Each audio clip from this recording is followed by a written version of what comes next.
4 hours into fighting a Hollow Knight boss, you may struggle to agree that this is a simple game in any sense of the word. Hollow Knight demands mastery of its systems. There is no button mashing your way through the enemies, no moves you can spam over and over again to win, no bosses you can expect to beat on your first try. How could this be simple? Hollow Knight's combat feels infinitely complex, but the truth is that each battle is only the interplay of a few distinct systems. It is contained, beautiful in its self-imposed limitations.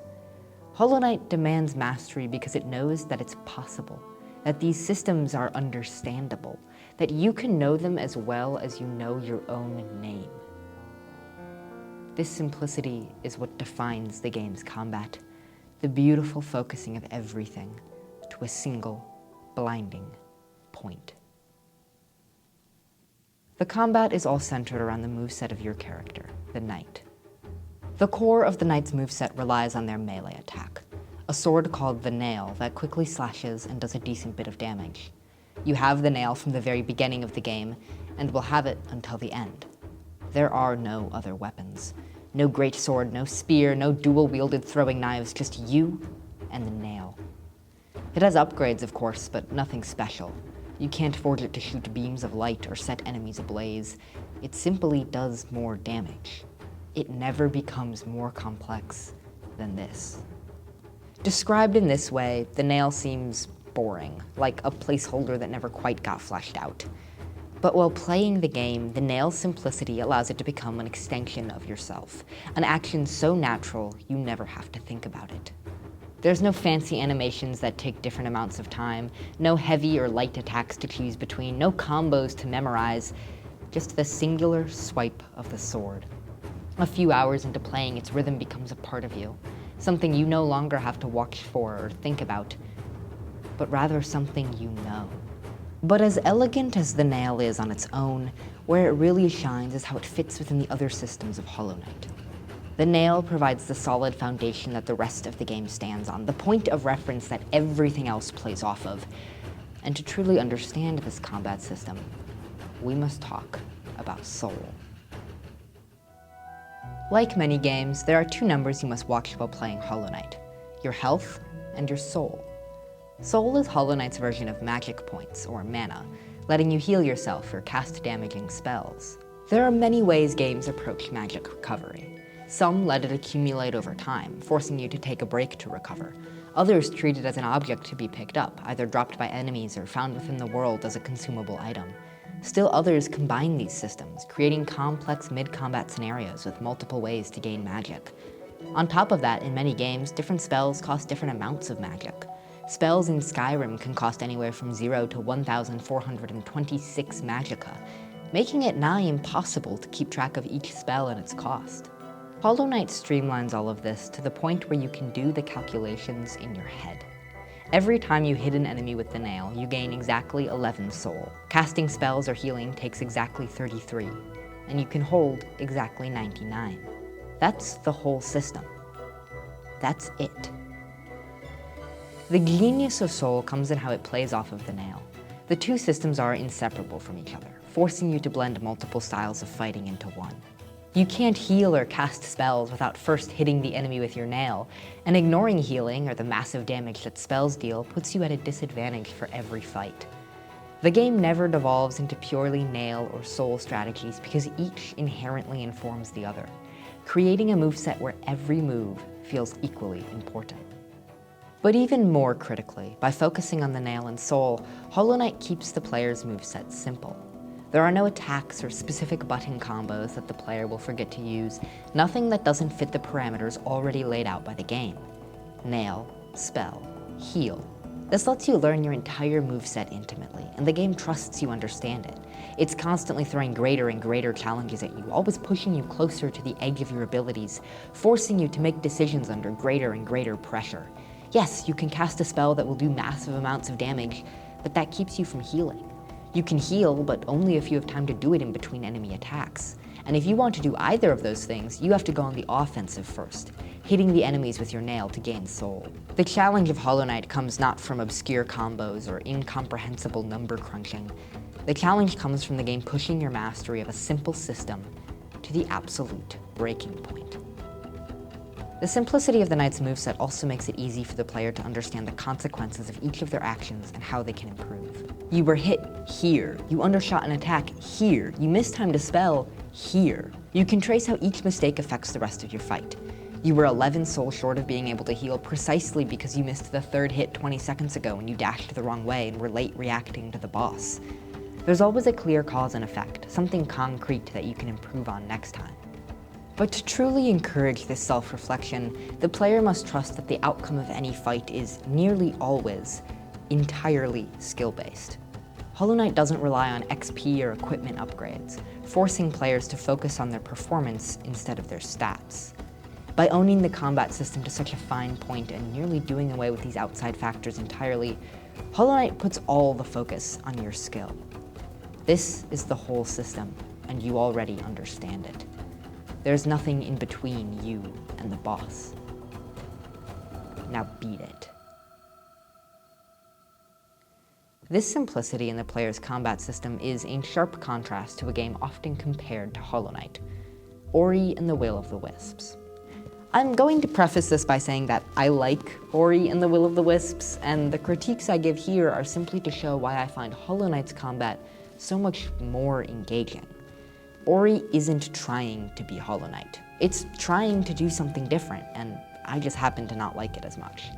By giving a counterexample, I hope that I can make my point clearer while not necessarily hating on the game I'm critiquing.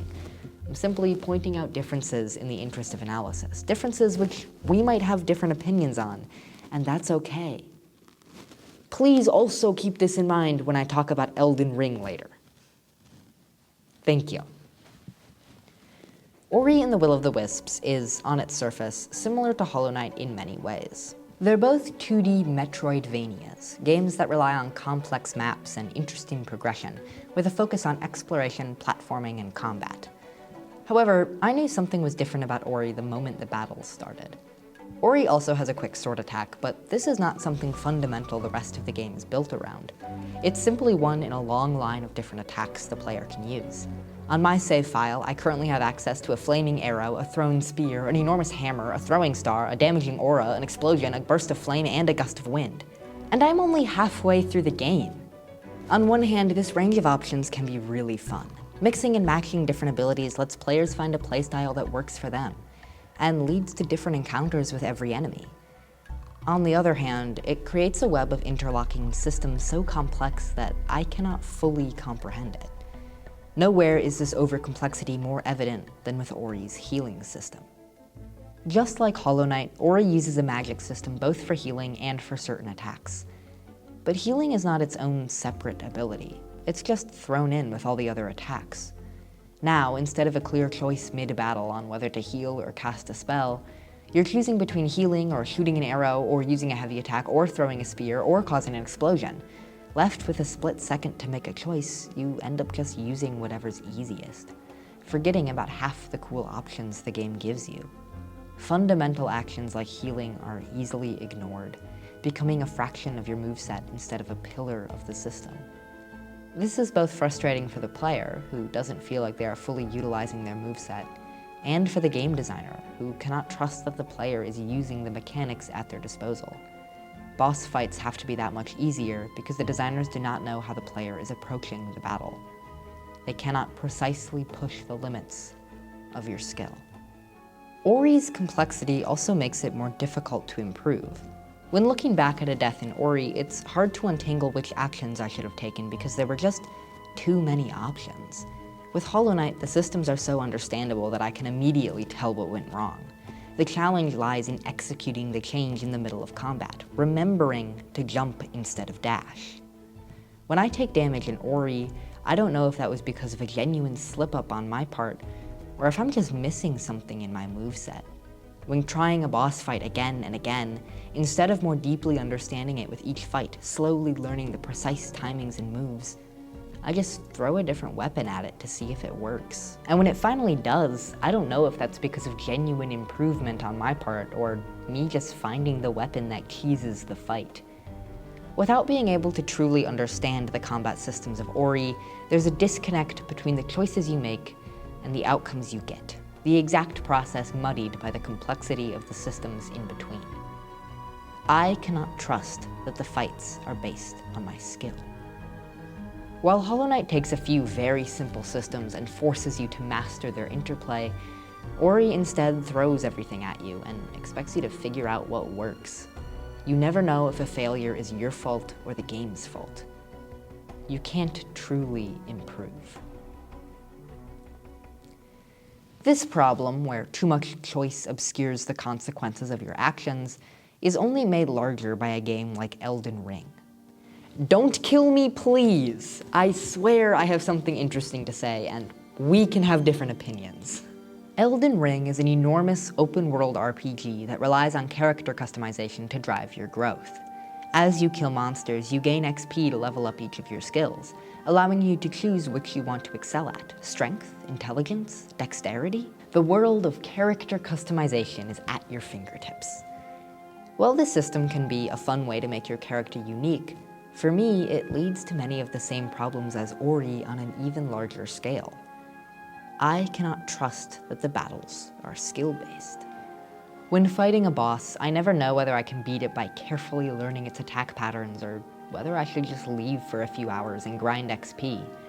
And it's often very unclear what the game wants me to do. An easy boss I can beat first try will sit right next to a boss I could never beat with my current loadout.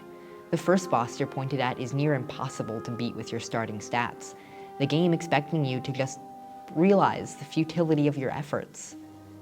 Obviously, this is part of the point of the game, but it means the best strategy when losing becomes to leave and go grind XP for several hours. You are incentivized to give up when you fail. The optimal choice is to go do something else. This doesn't mean that skill isn't involved with Elden Ring. Far from it. But the overly complex systems make it difficult to tell exactly what comes down to my skill and what comes down to my stats, creating an incentive to control what I can, the exact numbers of my strength and health scores. This even swings the other way for me sometimes. Often I'm worried I leveled up too much and turned what would have been a fun and engaging boss fight into a 30-second slugfest. When I beat a boss in Elden Ring, it feels less impactful because I know I made it easier by leveling up that extra time, by killing 30-foot soldiers or a couple of giants. Rather than the bosses of Elden Ring feeling like a test of skill, they feel like a test of stats. People who have played Hollow Knight can, at this point, see the very obvious holes in my entire argument.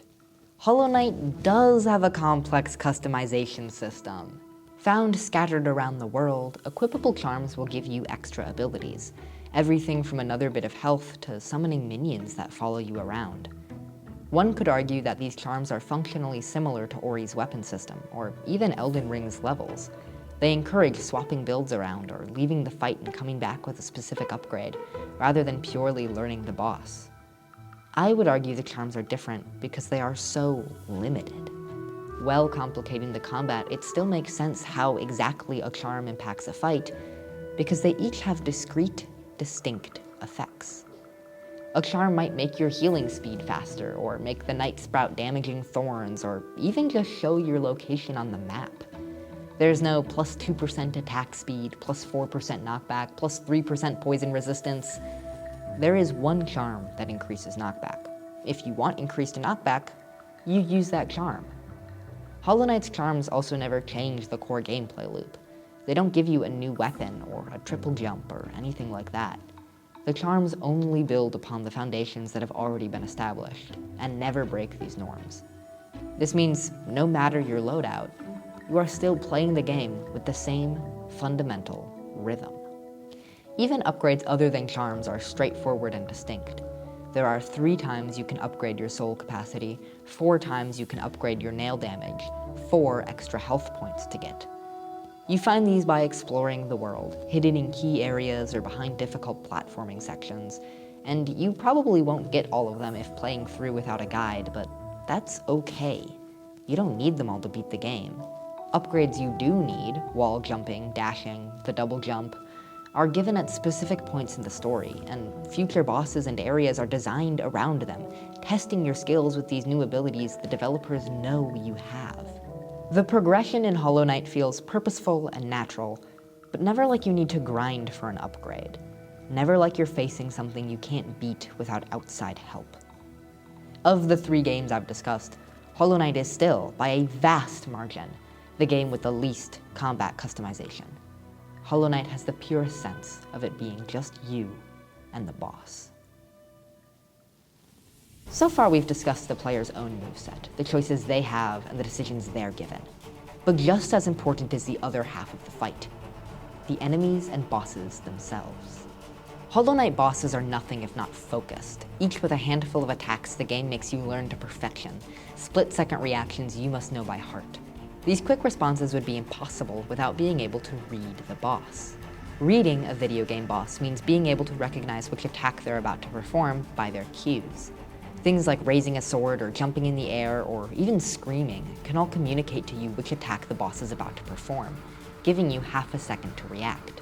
Readability is essential to a satisfying boss fight and crucial to games like Hollow Knight and Elden Ring, which expect the player to fight bosses many times to truly master their moveset. While you may not be quick enough to recognize the boss's attacks during the first fight, by the 10th you understand, and by the 30th you've turned the fight into more of a dance, immediately and instinctively reacting to what the boss is about to do. This slow journey to mastery is part of what I love about Hollow Knight, as bosses gradually turn from incomprehensible killing machines into beautifully predictable blades. I realized readability was one of my problems with Elden Ring after many hours of banging my head against the wall that Elden Ring refers to as Margit the Fell Omen. Margit is one of the first important bosses in the game, perhaps the first important boss, and serves as a gateway to the rest of the world. I was excited for my first real Elden Ring boss. Everyone compares Hollow Knight to the Dark Souls series, and any bosses even similar to Hollow Knight's were sure to be right up my alley. I didn't realize at that point that Elden Ring takes away the simplicity and readability that made me fall in love with Hollow Knight's combat in the first place. Margit has something like 16 different attacks, most of which are very hard for me to tell apart. The attack cues frequently rely on subtle differences, such as him holding the staff at a slightly different angle, which are difficult to notice in the heat of battle. The realism of Elden Ring works against the boss design, constraining Margit to realistic and sometimes repetitive movements. There's only so many ways you can swing a staff. The visual fidelity makes the detailed textures blend into one another, and of course wrestling with the camera system makes it even more difficult to recognize attacks with any sort of consistency. The same attack can be viewed from any angle and will sometimes be obscured entirely. To make things more complicated, Margit sometimes chains together attacks in what feels like entirely unpredictable ways. His attacks will flow into each other with little cue between them, or he'll switch up an attack halfway through, catching me entirely off guard. I was frequently punished for recognizing an opening and running in, only for him to suddenly pull out a dagger and cut me in half. But only some of the time? Sometimes I could just hit him and it was fine. This unpredictability is clearly a feature of the game, but it's a feature I didn't expect to dislike so much. It made it impossible for me to find the rhythm with Margit, and made any hits I did get off feel more luck-based than skill-based. Without being able to read and predict the boss, I couldn't move past that first stage just trying to understand it. It led to an unsatisfying fight, where the struggle was not executing on the things I'd learned or owning my skill, but rather squinting at the screen and yelling at the controller in confusion whenever he performed an attack I wasn't expecting.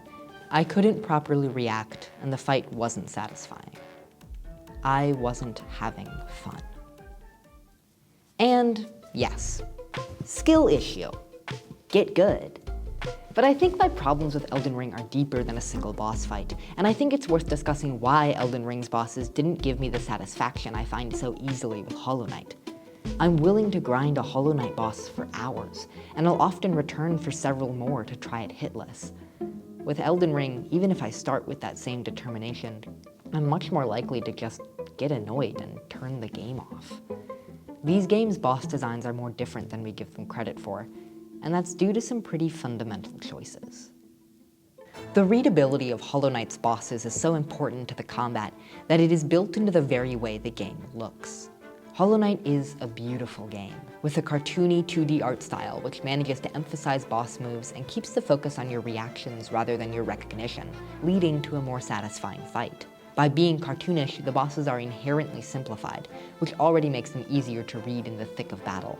Strong lines divide each boss's limb from every other, leaving no ambiguity as to which pose they're taking. Additionally, because they're cartoonish, the bosses aren't limited to looking strictly realistic, allowing the artists to exaggerate their windups, making their attacks even clearer. This means the bosses can have interesting cues that are still easy to read quickly. As an example, here are a few of the wind-up animations for the titular Hollow Knight's attacks. While these are all some form of sword attack, each of them is distinct from the others, and is easy to read at a glance. Even if you haven't fought the Hollow Knight before, the attacks are so clear you can likely tell where the moves are headed, letting you skip over trying to parse each move and go straight to learning how to dodge them. The camera is also fundamental to this. You never have to think about moving it to keep it focused on the boss, or waste time wrestling with a lock-on system, or stumble off a ledge you couldn't see. For the vast majority of bosses, there will never be a point where you can't see them, and by seeing the cues for each move from the same angle and distance every single time, the player learns to recognize the moves much more quickly, the consistency keeping every move readable. Another game that uses this exact strategy for its boss fights is Cuphead. Cuphead is a 2D cartoon-inspired boss rush game, known for being brutally difficult. The game's clear art style lets it push your skill to the limit. The over-exaggeration of move cues and the incredibly simplified boss designs allow for the game to have ridiculously complex fights that are still clearly readable. Both of these games use their art style to create exciting, clear, and fast-paced boss fights. Rather than trying to decipher confusing combos in the middle of battle, the player is instead tested on their skill and execution. Not just looking at the boss, but actually fighting it. Hollow Knight's bosses, beyond having clearly defined cues, have very clearly defined moves. Each boss has a handful of attacks they use interchangeably, each distinct and readable.